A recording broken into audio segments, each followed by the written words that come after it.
My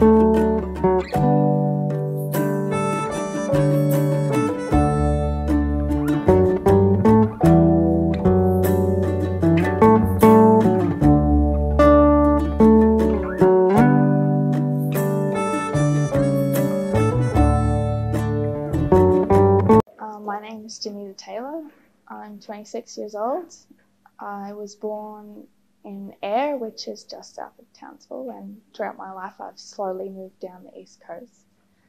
And I converted to Islam, I think it was 2007. It's funny, I don't remember exactly what it is. My family, I have a brother and a mother and a father, as you do.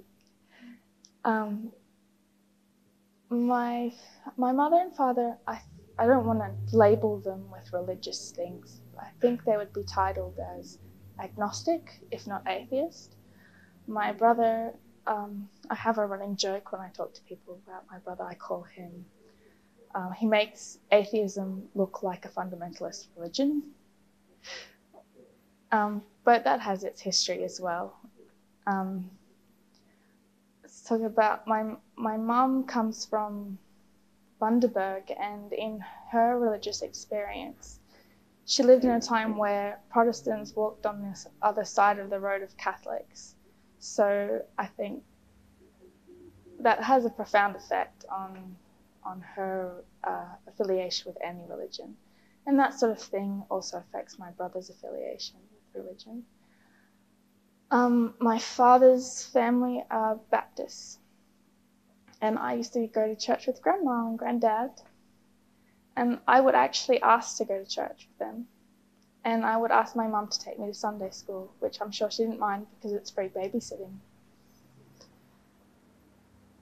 So throughout my life, I actually reached out for a religion. Well, Christianity was there, and I went to an Anglican school, and as part of that schooling system, you do attend church, and the Christians who do so take their communion, and that intrigued me, and that kind of thing. And so I grew up to be Christian, but I kind of hid my Bible under the bed and kept it, didn't talk openly about it too much with my family.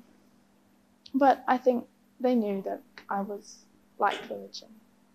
And when I went to Spain and got to see what the Catholics do, and that was nice. Knowing about Islam, I think, can be broken down into different sections.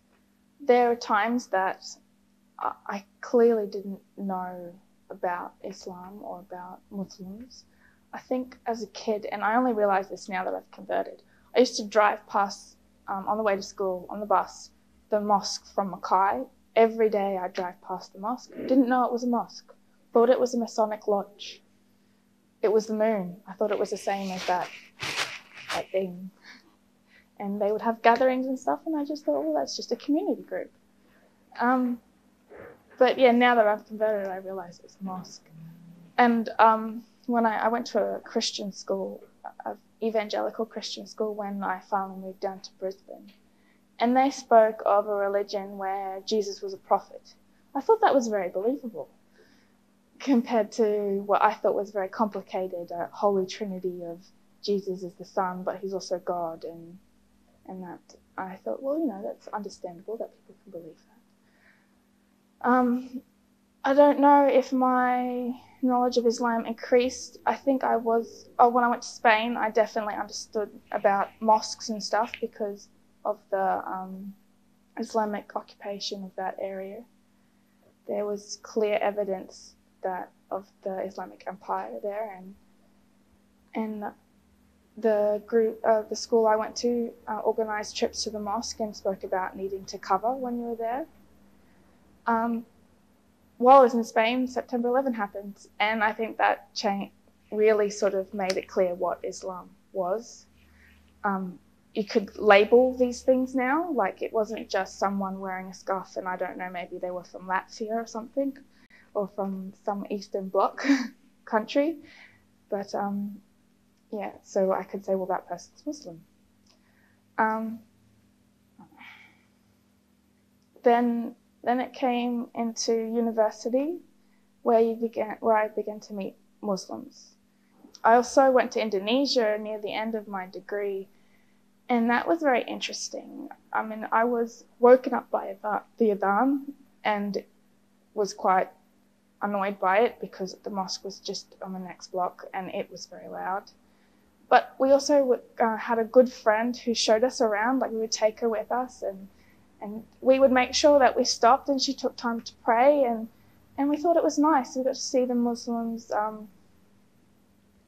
there. I was in Bandung at one of the universities there, and on Friday the girls would sit in groups and read the Quran. The guys would go off to pray. I remember one incident where I was in the office at the university, and this guy came in and he had like droplets of water all over his face and arm, and I'm like, I had just been very sick the day before, and I said, "Oh, do you have a fever?" He said, "Oh no, I just went and washed myself," because he just made wudu, like the cleaning process before you pray. I didn't know. I was so embarrassed. Also, I had a trip to from Bandung to Jakarta, which I think is about 2 hours, and the driver explained to me about Ramadan, and at the time I thought it was like anti-Christmas, in the sense that here Christmas is very materialistic, and the idea of fasting appealed to me as it was sort of like giving up material things and self-control and that kind of thing, which appealed to me as well. So I came to know a lot more about Islam while I was in Indonesia. But what sealed the deal for me was I met a guy and he made Islam look like something that I could be a part of. When I was in Indonesia, I was like, oh, well, Islam's a very nice religion, but, you know, that's for those people, but I'm Christian. But the gentleman who is now my husband made it seem like something that I could do, and I found out that it kind of fitted more with what I believed as a Christian. I think as a Christian, I was trying to fit Islamic beliefs about God into it, which didn't really work. Trying to fit Islamic ideas into Christianity, that is, which didn't work. So I found that Islam aligned more with my beliefs about God. And I found that prayer was quite, it was good to take that time out and remember God. So I kind of liked those sort of aspects, the ritual behind it, that you could go to when you needed it, to take time out and contemplate. When I decided to convert to Islam, I told the people I met through my husband that I wanted to do this, but I told them not to tell my husband, because to me it was so important that he wasn't my husband at the time too. It was important to separate my becoming Muslim from him, because no matter how wonderful I think he is, he's not worth waking up at 5 o'clock in the morning to pray. Really, he's not worth it. So I really wanted in my mind to separate my coming to Islam from him. So that's how I did it. I tried to keep it sacred. It only lasted like an hour. I think he knew what was going on.